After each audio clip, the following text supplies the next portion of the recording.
Welcome to the Empower Podcast, the show where we discuss big ideas with leaders and change makers as we work to create a Mississippi where everyone can rise.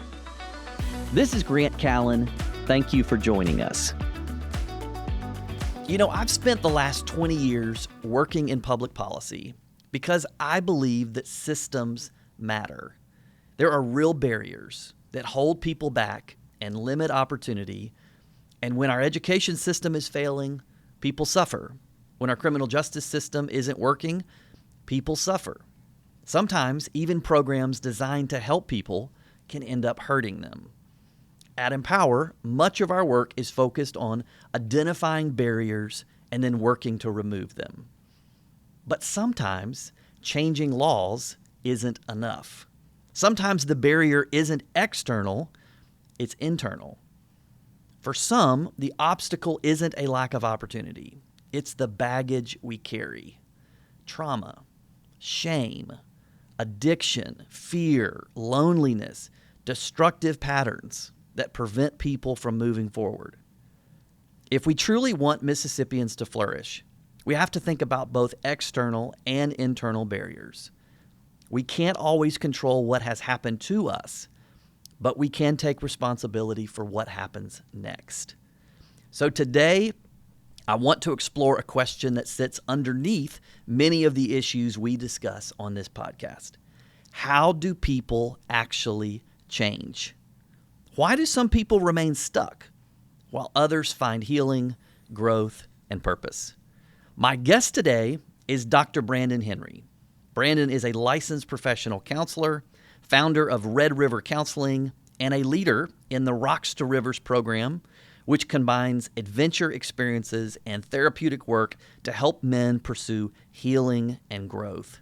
Branden, welcome to the Empower Podcast. Yeah, glad to be here, Grant. Yeah. Well, I have been looking forward to this. I'm delighted to talk to you. This is a little bit of a different conversation than what we normally have, but to me it's so applicable. How do people change? Let's start with your story.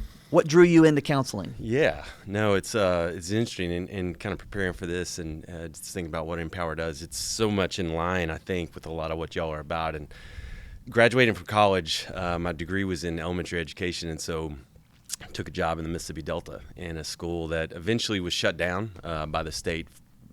There was lots of reasons for that, but walked into a scenario that was totally out of anything that I had really experienced before, and just in terms of like absolute poverty and all the systemic things that were holding these kids in place. And so walked into this situation and just kind of had my eyes open to saying, you know, like, wow, I'm doing this good work of teaching, but I felt like I couldn't do enough. And back, I mean, that was 20 whatever years ago, and back then I had no concept of trauma and all these words and what that meant, but working with kids, first through third graders, and just seeing like no amount of energy or effort seemed to really be helping whatever was going on with them. And so that kind of triggered me to go like, okay, well, what next? And then looking at that led into doing ministry for a while, because like, well, maybe helping the families, kind of mentorship programs, other things in that city.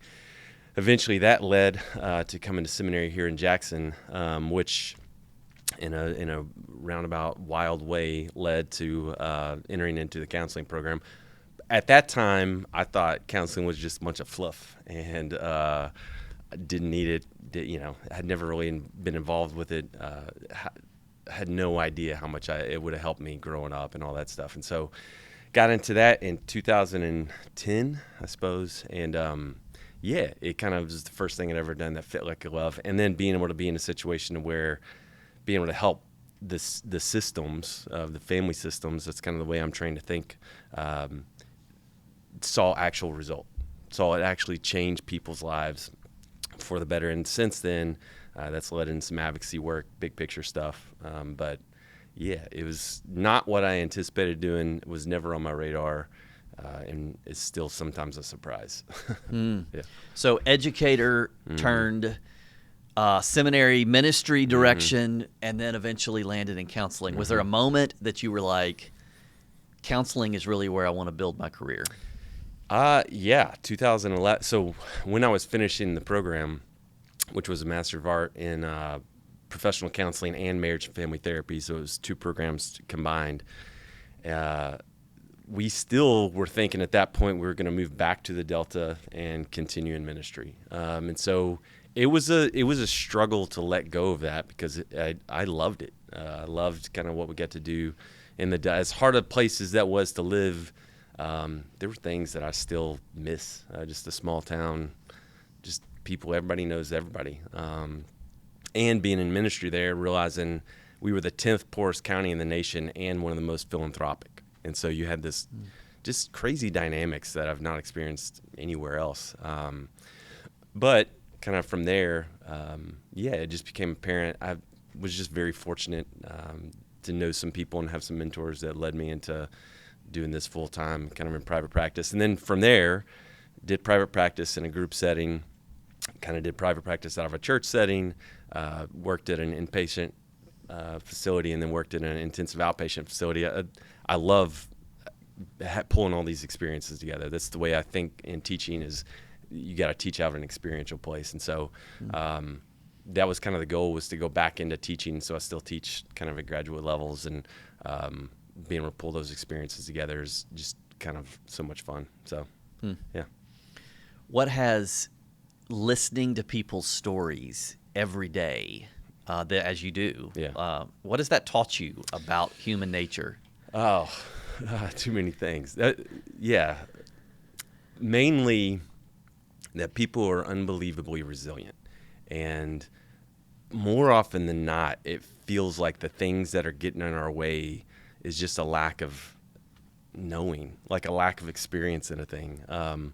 I know for myself, I did not know what marriage really could be like until I got into doing the group work that I was in and other things, and experiencing like what intimacy could be.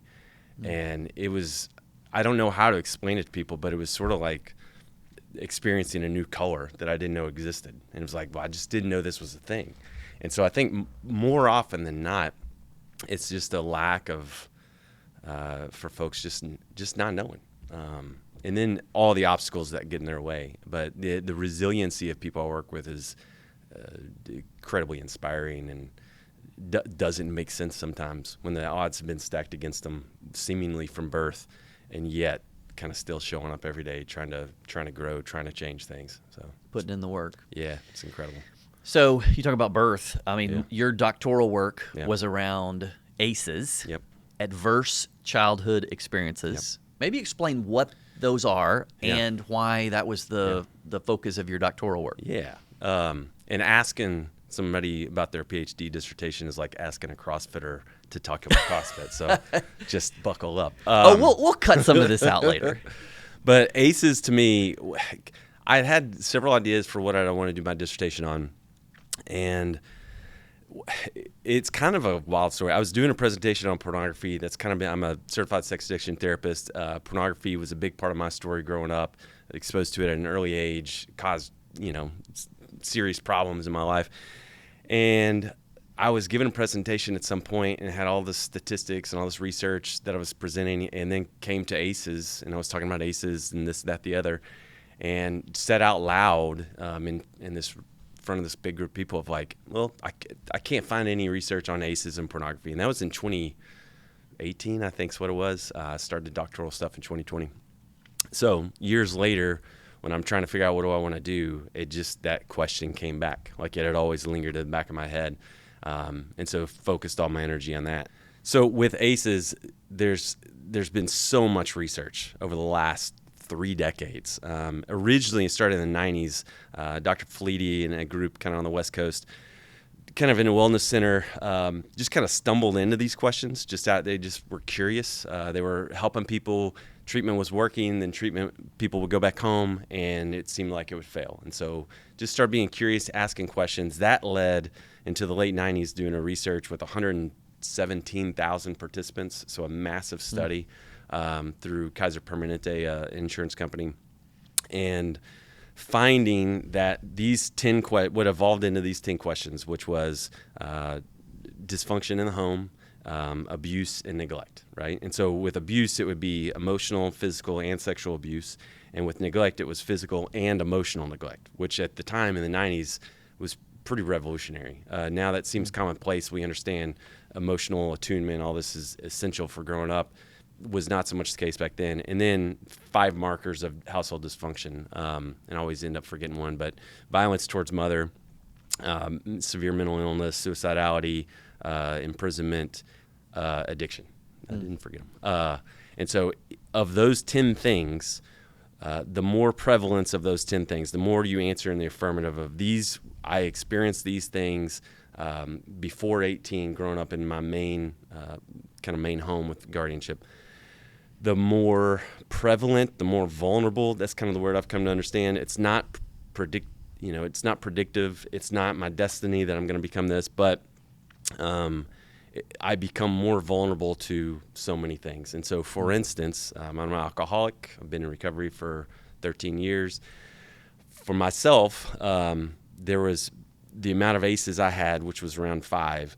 There was a 1,500% higher likelihood that I'd be an alcoholic than somebody with 0 or 1. And so there's this mass discrepancy, which really pushes against kind of our moral understandings, or what was kind of historically in America, kind of this moralism around addiction of like, it's just bad choices, it's a failure of morality, these sorts of things, that if I grow up, my environment has that much of an impact on me, particularly with parents.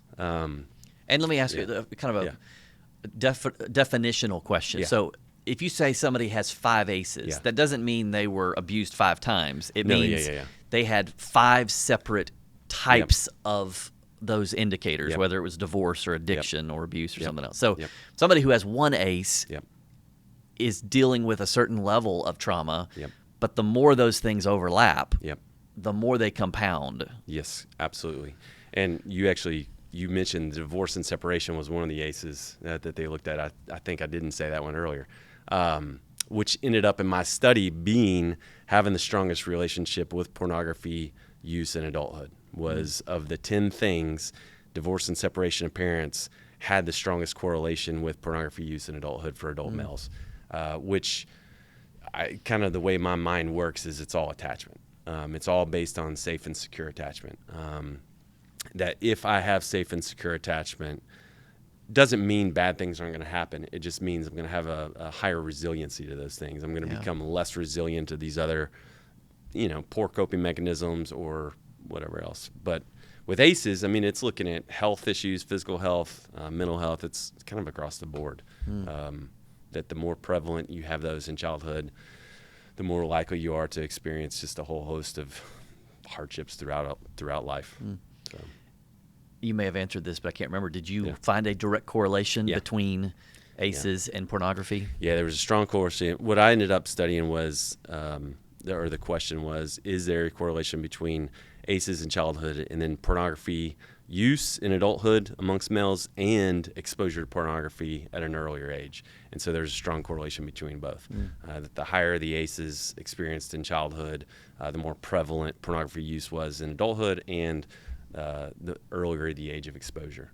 And there's no like direct reasoning for that, but to me it all comes back to attachment. The analogy I always use talking about trauma is bad stuff happens to everybody. People get bullied, and so that's a pretty common experience, being bullied. If you're a kid in a home with none of those ACEs, you have 2 attuned parents, they're paying attention, they're healthy, reasonably so, and you get bullied at school, you come home, you're gonna probably be down, sad, whatever. Even if you don't speak up, and hopefully you feel safe enough with those parents to come home and say, hey, this happened today and it hurt. Even if that doesn't happen, those parents are attuned. They're going to notice. They're going to say, hey, hey, Johnny, what's going on? Like, I can see you're upset, whatever. Same situation, same bullying takes place, but you're a kid that's grown up in a home with a lot of those ACEs. So parents are in addiction. Parents are, distracted by their own stuff, not able to be attuned. They're separated, whatever. You come home and you're kind of on your own. And so now it's not just the trauma is not necessarily the bad things that happen, but it's the way in which it impacts our view of ourselves and the world around us. And so now that kid comes home and whatever he was bullied with that's kind of become truth versus growing up in a safe, secure home. You have parents that can challenge those things and speak truth into you. So. And it seems to me that people can react very differently to the same set of circumstances. Yeah. So a child that might face bullying could grow up and it not impact the rest of their life. And for somebody else, it could devastate the rest of their life. It is wild, and that's kind of been one of the things that there's so much mystery to humans in a lot of ways of the same set of situations. There's definitely some correlation between if I'm growing up with safety and security of parents, things are going to be different. It's going to be easier to deal with life just because I'm going to have that security. But it is why you'll have kids in the same household have the similar experiences with parents or whatever else and have very different outcomes. And some of that, what's interesting socially is we kind of look at some of those things and we praise. So one of the books I love talks about everybody has to deal with pain. Some people try to go over the pain, and so that's through, you think, achievement. I'm going to just do everything right. I'm going to be the perfect straight A student, whatever else. Some try to go under the pain. That's depression. I'm going to kind of fall inwards. Some try to go around it. It's, me think like addiction or something else of just kind of sort of distraction.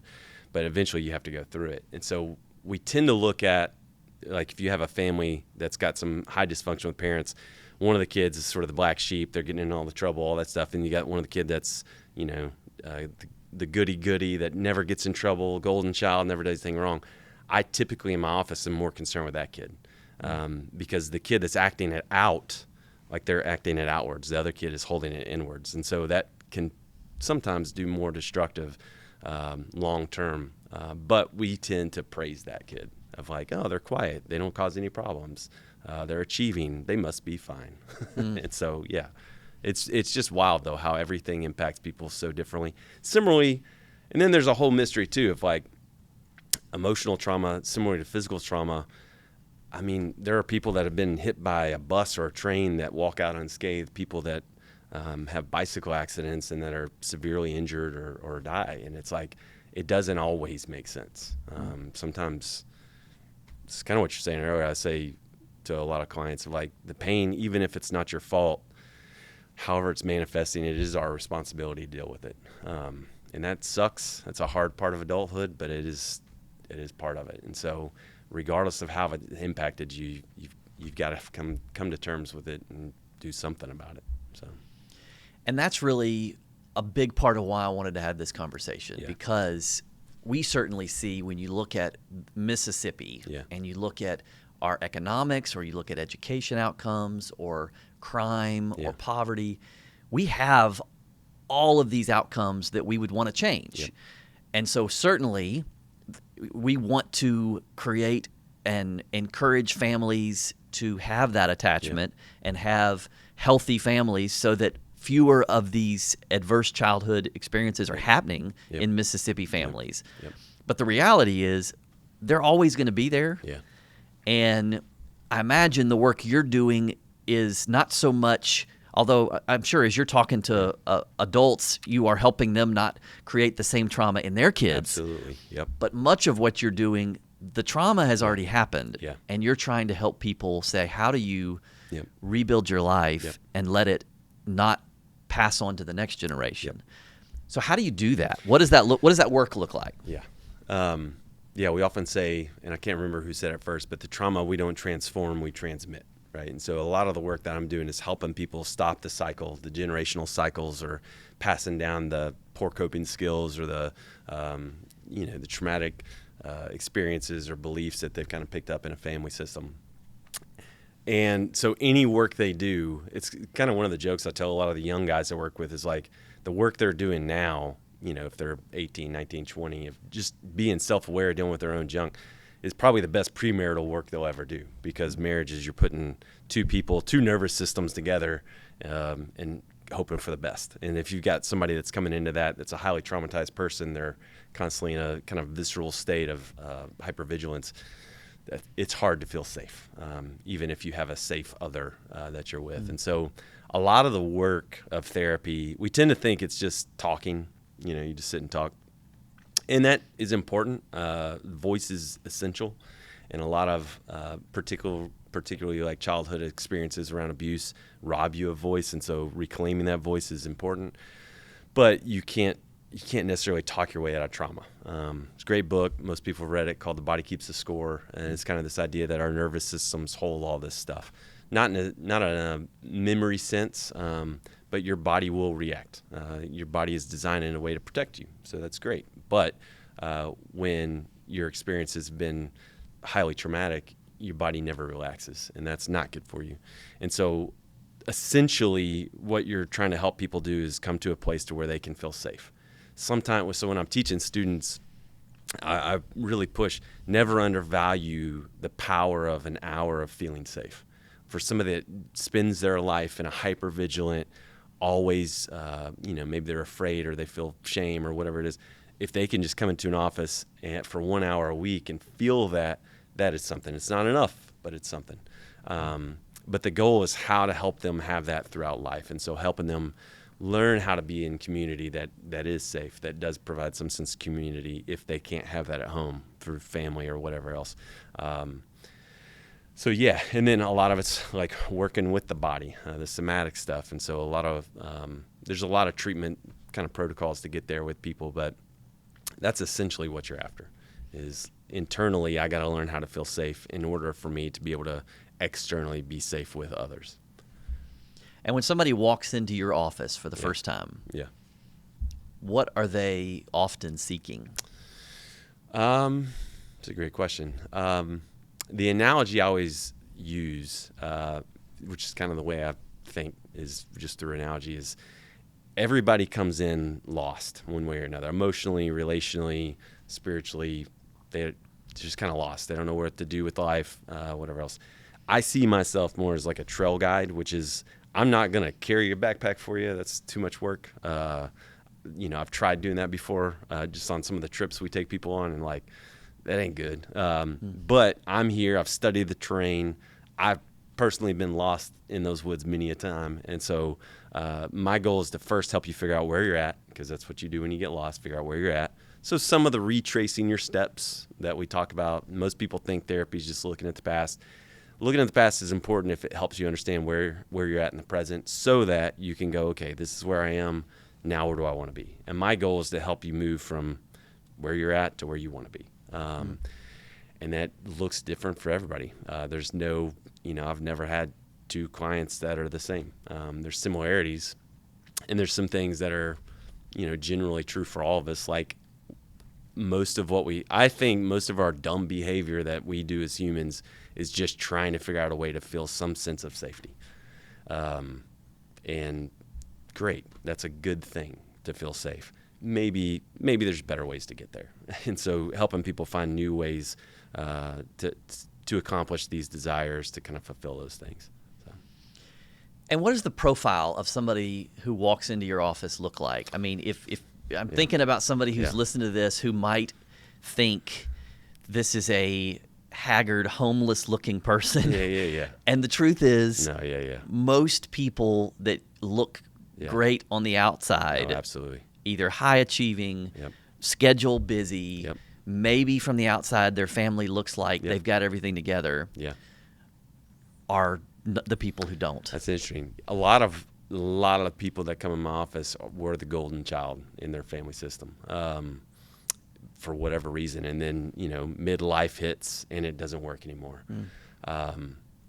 Henry Nouwen, who's one of my favorite authors, has this idea, and I can't remember where I read it from, but that all of us have poverty and all of us have wealth. We tend to think that in terms of finances. And this was probably my experience in the Delta, was like I'm around people who are financially absolutely impoverished, and some of them had this communal wealth that I'd never experienced, right?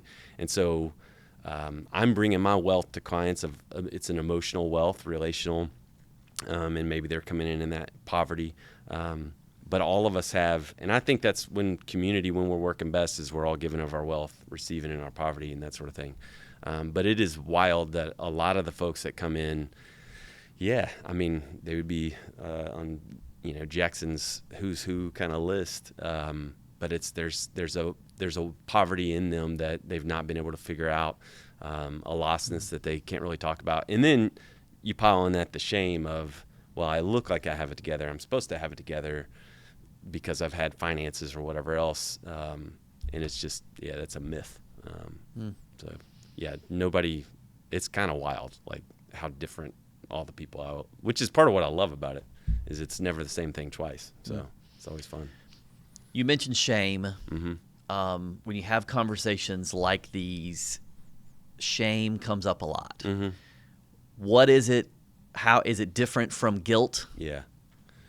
Yeah, and so shame is, kind of the stock definition is, guilt is I did bad, shame is I am bad. And so it's, again, in a lot of trauma, again, it's not the bad thing that happened, but it's the way in which it shaped the view of self in the world. And so a lot of traumatic experiences that I'm helping people work through, for whatever reason, the message they picked up was, I am bad, or I am worthless, or I am no good, or any variation of that. And so we tend to think, about the experience, and kind of what I always draw on my board in my office is there's the experience itself, but then from that comes the message, the I am message or I am not message, and then from that comes our strategy of dealing with that in life. So, for instance, I'm a kid of the 90s, so if I'm at school and I'm getting bullied over here, and somebody says you're weird, well, what are my options to deal with being weird? I could go full on weird and go full goth, in the 90s, and get the trench coat and the makeup and the fingernail. Or the strategy could be, I'm going to try to fit in, and I'm going to get, in those days, the Doc Martens and the Tommy Hilfiger. I'm going to try to look the part and blend in.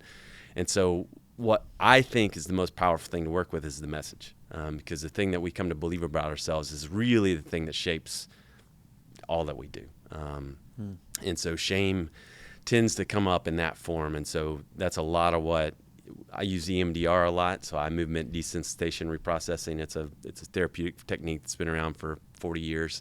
And it's really helpful at helping work through this shame stuff, and coming to a place of believing something different about yourself, and just having different options of like, this is the way it's always been, and this feels like it has to be true. Well, what if there's other things that might be true, And so just giving people different vantage points to look at their life through. So, high achieving people, often we think we can solve this by reading a book, or we can solve it by just thinking our way out of the problem. Yeah. Why does it require another person entering into this internal dialogue to reset? Yeah. A friend of mine used to always say, your head's like a bad neighborhood. You don't want to get lost up there by yourself, and especially at night. And so it's very true.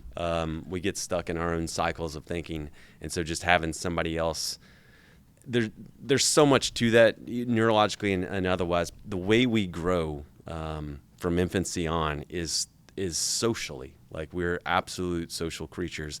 And so I can't understand myself except through others. And so the dilemma for a lot of folks is, I feel unsafe here because of others, my experience with others, and therefore I can't be close to other people. And so now I'm really stuck of, I can't change this without others, but I don't feel safe enough with others, so now I'm stuck with this. And so therapy comes in, and my joke with clients is like, these are the only four walls. That's the only relationship to where if I betray you, you can sue me and I could lose my license. Like, I can't do that with my friends. If my friends stab me in the back, like, I'm just kind of out of luck. That stinks. But if a therapist doesn't hold up the boundaries and do what they're supposed to do, like, there's actual repercussions there. And so there's a power differential that the client has power in that relationship to protect themselves that they don't in others. And so it's sort of a, what would be a good word for it? Not false or fake, but like a manufactured safety that somebody can walk into, which is great and necessary. And then from that, learning how to feel safe, learning how to confront those things that are keeping them from being safe so that they can take it outside the room. The goal for me is always, so it's a weird business on so many levels, but the goal of a therapist is to work themselves out of a job. Like, when a client comes in and it's like, I got nothing, everything's good. It's like, man, that's great. And when you come to the end of that relationship, it's like, job well done. It's a weird business model, but like that's the goal, is to help people feel that safety in an office so that they can go outside and have that in regular life with others. So what about, you're a person of faith, as I am. We know ultimate healing comes through a relationship with Jesus Christ. What would you say to somebody who's listening who says, I don't know all that counseling gobbledygook. They just need to read their Bible and pray more. Yeah. There's a reality there that if you want Jesus, the way we receive Christ in a real sense is through his body, through the church. And so everything to me in Scripture is relational. Like God's self is relational. And so there's no way to not grow or flourish without being in relationship. And so it's just impossible. You can't heal alone. There's old adages, what's been broken in relationship will be healed in relationship, just all that kind of thinking. But I mean, I think in a biblical sense, you see it from the beginning of there's broken relationship, and then the entirety of the rest of the story is repairing and amending and restoring that relationship to something even better. And so I think that's the goal. Some relationships with clients can't be repaired. There are some that, unfortunately, that's not the case. But even if we lose, like a parent, right? We never outgrow our need for parents. Even if our parents can't fulfill that, I do think that is available elsewhere. And so helping people find those resources. And it's interesting to me, I mean, most Christians would not say that going to a secular doctor to heal physical wounds or somebody who can heal a broken leg, they wouldn't say just pray about that. They would say, no, pray about it, but also seek appropriate medical care. And I think for people that are struggling with a mental health crisis or shame or these things, yes, the Lord can bring healing, but there's also good, helpful, common grace benefits from people who know science and know the way the brain works. And that's, I think, part of the issue is that we, for some reason, think of the brain different from any other organ, but it's similar in the sense that all of our organs are created to repair themselves to a degree, right? If I cut my arm and I just leave that open wound and it gets something in it, I can pray about it, but that infection is going to just kind of keep taking root, eventually turn into gangrene, and my arm's going to rot off, and it's going to be bad news. Our brain, similarly as an organ, needs certain situations to heal. It wants to heal itself. It wants to repair itself. What the brain needs is safety. Our nervous system needs to be able to relax, to feel safe. And when that happens, it is wild to me. So a lot of the trips we do, a lot are with men, but sometimes it's with couples, sometimes it's with females, sometimes it's with counselors, these experiential adventure retreats. And every time I do one of those, what amazes me is it's not the things we're doing, the climbing rocks or summiting mountains or all that. It's when you get people together and they feel a sense of safety together. And it's really wild when they feel a sense of emotional and attuned safety doing stuff that's pretty risky, like climbing mountains or summiting mountains. That's where change happens. And it's really unbelievable. And so that's our brain, like any organ, wants to heal, just needs certain environment, needs certain things to help it heal. That's the point of counseling. There's some counselors that are not good at that, just like there's doctors that aren't good at what they do, but a good competent counselor is going to help somebody get to that place to where they can heal. So I want to talk about those retreats in a few minutes. But let's talk about men. A lot has been written in the last decade about the crisis of men. Men are increasingly isolated, depressed, suicidal, anxious. What are you seeing as you talk to men? All of the above. A lot of it is we weren't equipped for life in a lot of ways. Growing up in the 80s and 90s, it was just perform your way out of it. It was kind of I think that's a lot of what we were taught. Ignore it, push through it. And there's value in that. Like with my own kids, teaching my kids resiliency, like pushing them of like, yeah, this hurts, it sucks, but man, there is a sense of like, you got to suck it up and do the hard things. And also being able to come to a place of being able to actually digest this stuff, that it's not just metabolizing in me, but I'm actually doing something with it. And so I was an extremely emotional kid, sensitive kid, which that's a whole other side thing. But sensitivity we tend to think of as it's like a curse word amongst guys, like he's sensitive. I think if you break your arm and somebody pokes it, you're sensitive to touch because you have a wound, right? That's more often than not, sensitive people are just wounded people, and they just feel things more acutely because of that woundedness. And so that was not favorable in the 90s, to be a boy that would cry and felt things and was more autistic, and it did not go well for me in a lot of ways. But it gave me an advantage whenever I finally had somebody show me how to reckon with those things in a healthy way. I felt like I was kind of ahead of the curve because I can feel things deeply and I can express those things and all that. And so a lot of the guys, it seems like when they're coming in, the problem is not that they're unemotional. And that's a lot of them will say that, like, I'm just not an emotional person. It's like, unless you've had a lobotomy and you're missing a chunk of the frontal, hemisphere of your brain, you're an emotional person. You just aren't an emotive person. You don't know how to let that stuff out. And so it comes out sideways. And so that's a lot of times depression is a lot of that stuff turned inward, anger, all the volatilities that just kind of sneaking out sideways outward. And so helping people learn how to regulate those emotions, how to manage them, how to understand them, how to deal with them. And that goes back to the ACEs stuff of the things that set us up for addiction, right? Those 10 things, those core things that in childhood can make me vulnerable. Really at the heart of that is a lack of safe attachment. We've already talked about that. But also a lack of emotional regulation. I don't know how to regulate my emotions. And so I'm just I'm dysregulated all the time.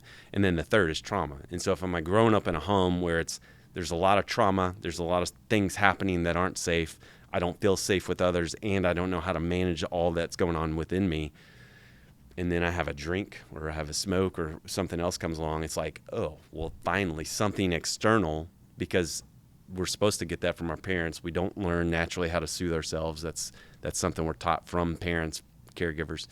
If we don't get that, we got to find it somewhere. And some other external thing can come in and I can learn to soothe with. And so it all ties together. And so a lot of guys are coming into adulthood not knowing what to do with these big things, feeling shame for having them, period, because men aren't supposed to feel, or whatever the other myths or, the trauma stuff that's kind of happened to them. And then it comes out of them and causes even more problems. And so it's just this kind of vicious loop they get stuck in. So. And what is the role of vulnerability and men having a space to be real, to let the mask off, and be transparent? Not in every setting. We can't walk around with our insides exposed. Would not be good. But there has to be a place for that. Absolutely. And to me, that's the place to where I can learn to feel safe, even with the parts of myself that feel unsafe. And so vulnerability, it's interesting. I could tell my story and tell all the dumb things I've done and all the mistakes I've made and all the shame and fear and all the stuff, and I feel nothing. Like, it's not vulnerable for me to talk about that stuff. For me, vulnerability really shows up typically when I'm talking about the things that I hope for, things that I want, things that I dream. That's vulnerability. And so vulnerability is not just telling on ourselves like the negative stuff. It could be, it's kind of different for everybody, but vulnerability always feels like weakness, I think, that I feel squirmy, and it's like, I don't want to do this. Right. But for me to learn, okay, I don't want to do this, but I can do this, and these people are going to show up and support me anyways. Again, that's that reparative thing, because that's what good parenting is my kids could come home and be whatever, be in a good mood, a bad mood, a sideways mood, whatever, and they're going to have that consistent nurture and support from their parents. And that's really what vulnerability leads us to in adulthood is in a sense like a reparenting or a affirmative kind of parenting, so that we can again learn to feel safe within ourselves, so that we can feel safe with others. And so vulnerability is key. Like it does look different for everybody. It's not one size fits all, but it never feels great.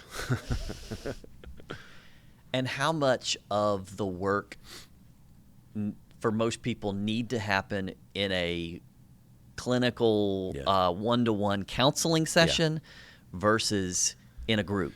So, and this is definitely where maybe people would not fully agree with me, but my goal is always to get somebody out of my office in a group. I don't care what the group is. I always tell people if it's a 12-step group, great. If it's 4-H or Boy Scouts or a church, I don't care, so long as it's a group where you can feel vulnerable and safe, that you can show up and be honest and feel cared for, feel safe, feel attunement.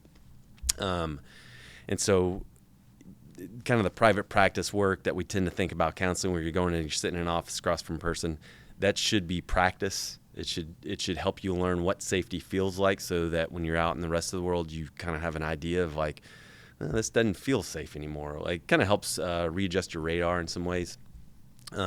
Teaches you about yourself, more self-awareness, all that stuff, so that you can function better in other relationships. But the goal is always to be in a group. You should not be just stuck with one counselor. I'm kind of big on that. Like, if you're seeing a counselor, there are cases where somebody with pretty chronic trauma, that they need to be in therapy with a particular counselor for a long time. But more often than not, like, if you're just kind of showing up and talking about the same stuff, like, that may not be the most helpful counselor. So I want to sort of lean into something you said a second ago. Yeah. Everybody needs a place where they can be in a group where they can be vulnerable and safe. Yep. For a lot of men, we are around people. Yeah. We are deacons in our churches. Yeah. We are in the Rotary Club. Yep. We have a Friday morning coffee club. Yep. And we are around people, people that we are fond of. Yep. And yet we talk about sports and we talk about our wives in a negative way, and we're never vulnerable. Yep.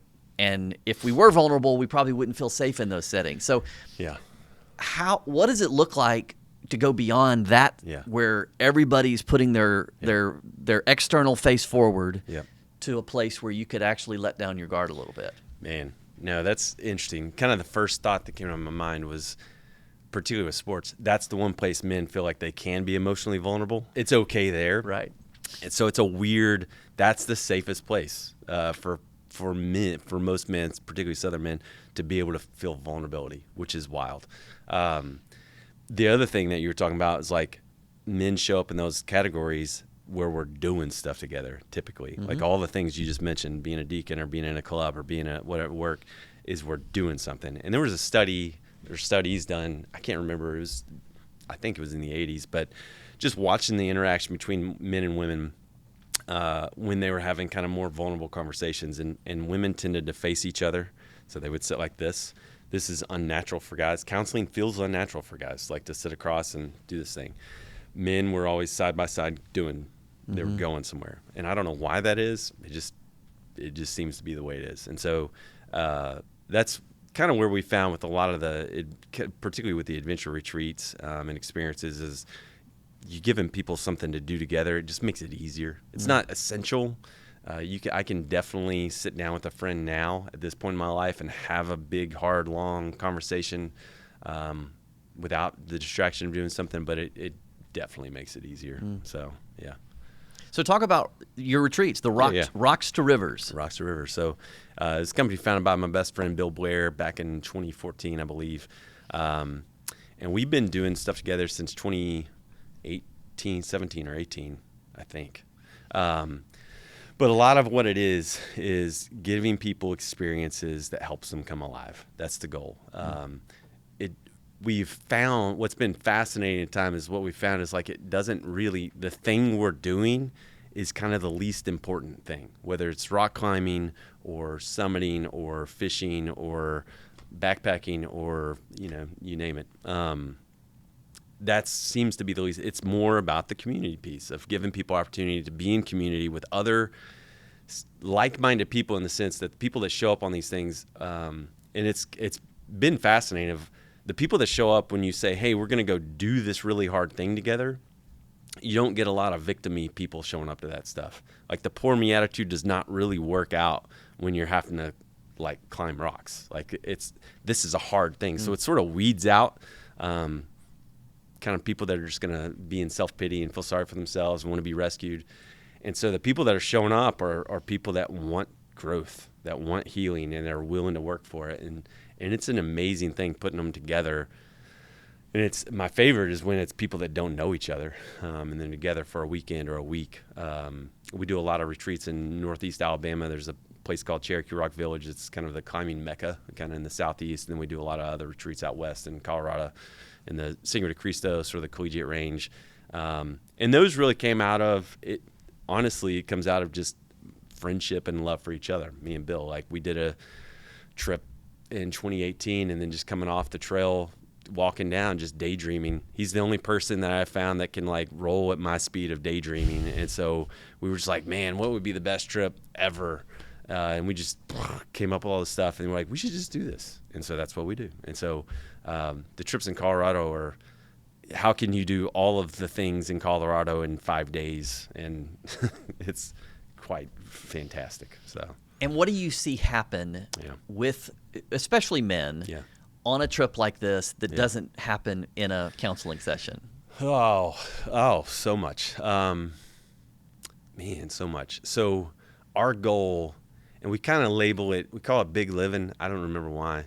I think it's out of Dazed and Confused, Matthew McConaughey or something. But the goal is, big living to us is within a 24-hour period, you've been able to express and feel a thing, right? Whether it's sadness or anger or joy or whatever, that you've done something that felt satisfying, fulfilling, that you've done stuff that has scared you, that's felt risky. And we mitigate risk, obviously, but you use ropes when rock climbing. We use ropes, and we're extremely cautious, and also it's still risky.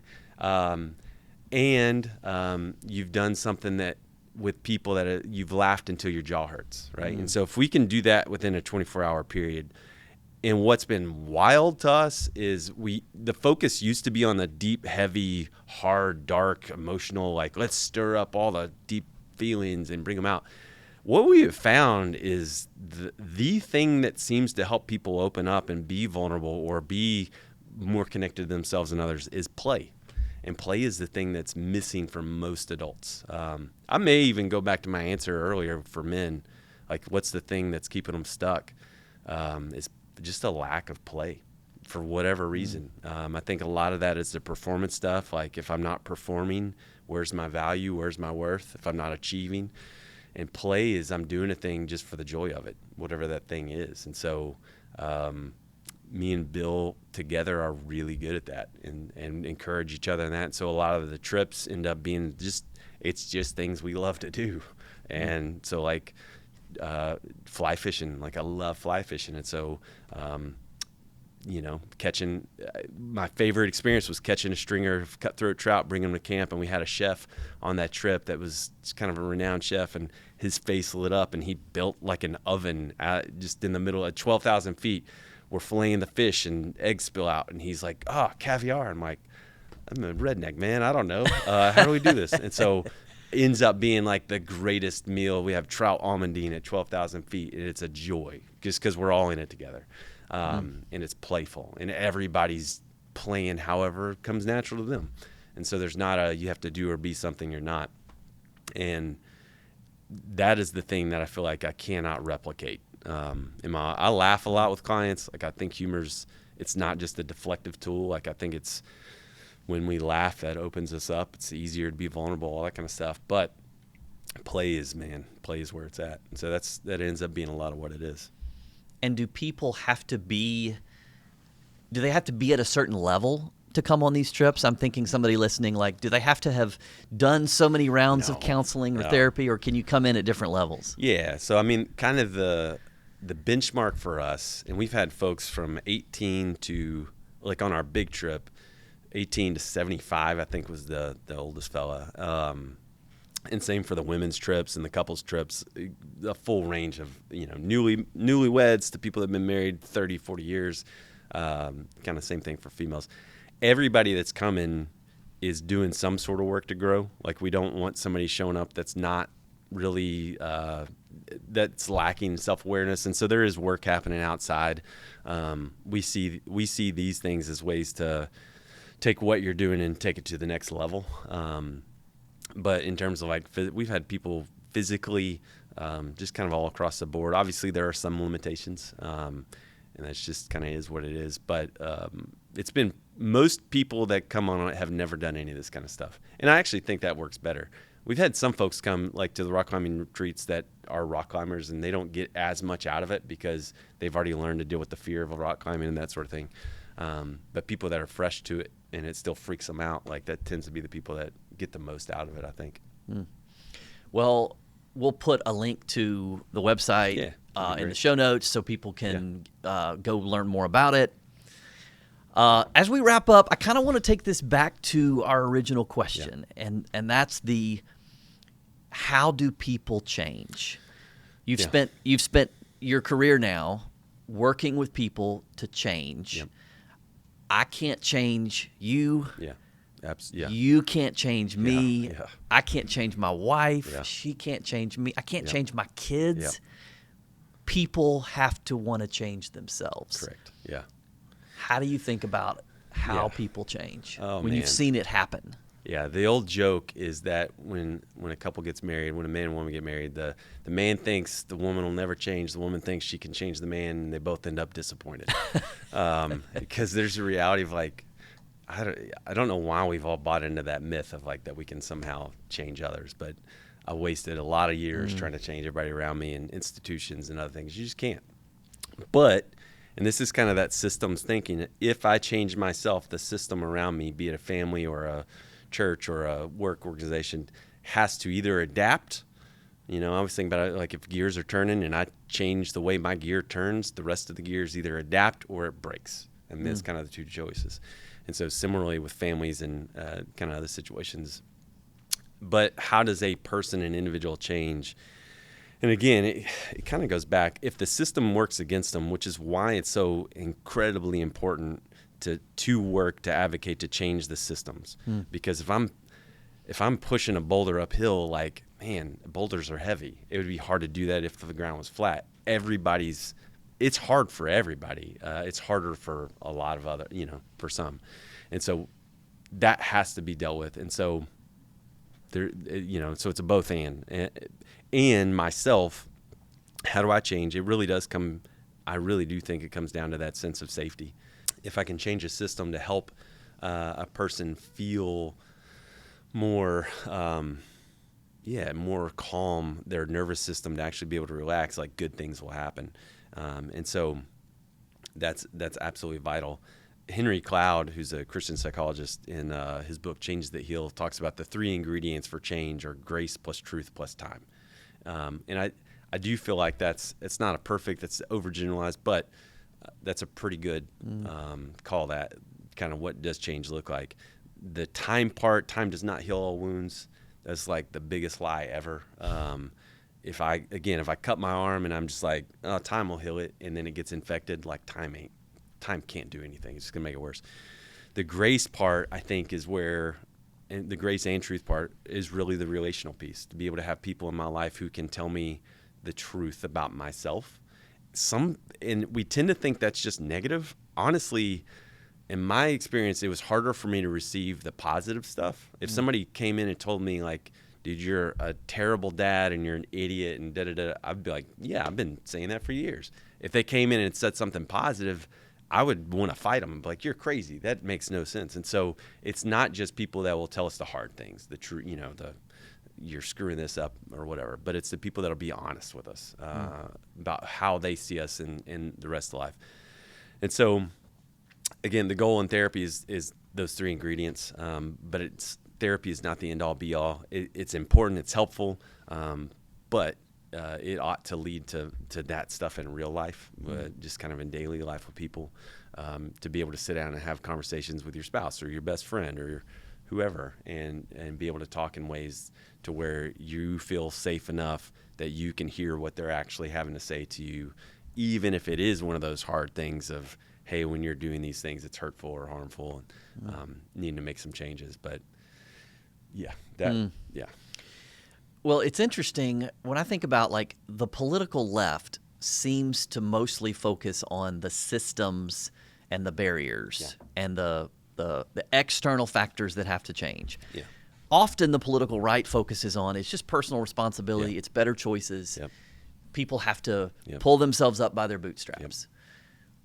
It sounds like sort of what you're saying is we got to do both. Yeah, it's a yes and it's I think particularly this has become a thing in therapy that's growing up in a more conservative world, to where it was just personal responsibility, and then move into the Delta to where I had kids who had pallet floors, right, and didn't have houses with functioning water, this sort of thing. Like, it's like, well, wait a second, why is this the case? And then, that was outside of Elaine, which I didn't even know. Nobody had ever told me about the Elaine massacre. And I had grandparents of kids who grew up in Elaine when the Elaine massacre happened. And so it was like, oh, wow. Okay, so systems really do play a part in how folks are living and really do hold people back from living a life to where it doesn't matter how hard they try.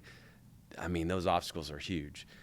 And also, they got to step up and do something also about it. And so it's just been that tension never leaves. And so with the work I do, it is endlessly frustrating to help somebody in to know either the family system that they're going back to is not going to be helpful, that actually they're going to, like a lot of folks will go off to rehab, do it great, go back home, and then right back to where they started because the system doesn't change, right? And so that's a micro kind of view of a kind of a larger thing. And so it's that tension is never felt resolved. But yeah, so a lot of times it is helping people learn to, as best they can, flourish and feel safe within whatever that system is, and also how do we change those things to make it easier, to make it less difficult, needlessly difficult for a lot of folks.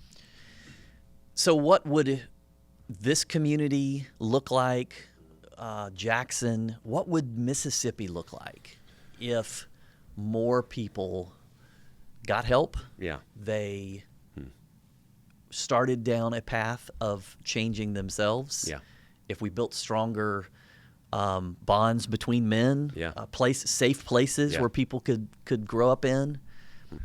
That is a big question. I like it. I think if even just breaking it down to like one attribute of that, if men were more self-aware, emotionally aware, the amount of dumb stuff people do out of fear, and I think you could look at that big picture, like in a political way, the amount of decisions made out of fear that are not good for a lot of folks, all the way to the extraordinarily individual level, the things we do personally out of fear tends to not go well. And so a lot of awareness that I have found is men are terrified and scared, and they don't know it because they just call it something else. And if we could just reckon with that and just understand why we're afraid, what's actually causing the fear, it's usually not the thing out there, it's usually the thing in here, and kind of be able to reconcile that, deal with that. It has helped me with my anger. It's helped me with addiction. It's helped me with being able to love my neighbor, to be able to accept people that I was told are unacceptable. Like, it's kind of changed everything just to be able to reckon with fear. And that's just kind of one piece of it. So, yeah, what would Mississippi look like if people dealt with their fear? Like, even if it was just that piece of it, like, man, because we have incredible people. And it's amazing to me when you really get to know folks and develop the trust with folks, which trust is the remedy to fear, how much cool stuff can get done. That's definitely been my experience in the Delta and here as well. And so, yeah, I love that question. I don't know. I would love to see it. So a worthy endeavor.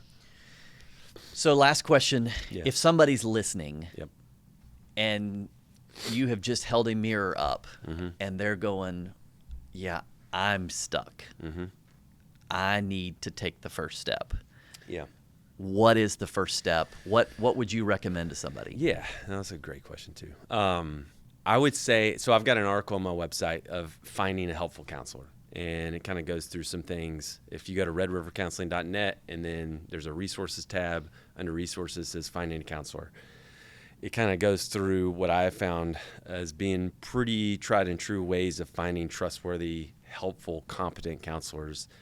It is sadly much of the work I do now, kind of as somebody that's kind of established in the field here, is I feel like I do a lot of reparative work from unhelpful counselors.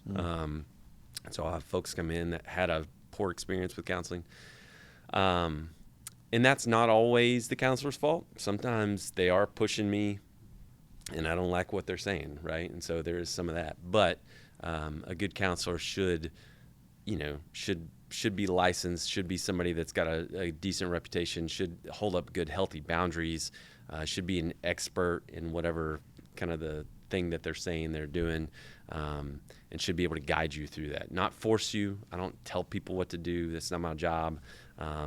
But I can guide people through it. And so I found that helpful. I think folks have found that kind of guide helpful. But we've got a lot of counselors here, like a lot. It's kind of, I think we finally have more counselors than churches on every corner. But that's not all of them are great, and not all of them are helpful. So being discerning in that, and just asking friends, like that tends to be the best way. Ask people you trust, who they found to be trustworthy. So, and once you find your way in, I've discovered there's a whole world of, particularly for men, groups that meet in the Jackson area around Mississippi. Yep. There are overnight weekend trips where men are working on themselves together among other men. Yep. I'd be honored to sort of guide somebody into this. I know you would too. There are lots of places to get started. Yep. Just ask. Yeah. Oh yeah. And again, it's like if it's a pool, I mean, there's levels from the shallow end all the way to the deep end. Like you don't have to jump into the deep end first. You learn to swim. And so, there's so many good things that people are doing in churches, outside of churches, all across the board. So there's no reason not to take advantage of it at this point. So well said. Yeah. Well, this has been a great conversation. Thank you for coming on the podcast. Yeah, my pleasure. Thanks. Thanks so much for listening to today's episode of the Empower Podcast. To learn more about how you can get involved and we can work together to make Mississippi a place where everyone can rise, go to our website at empowerms.org. Please like or subscribe on your favorite podcast app so you'll be notified of future episodes.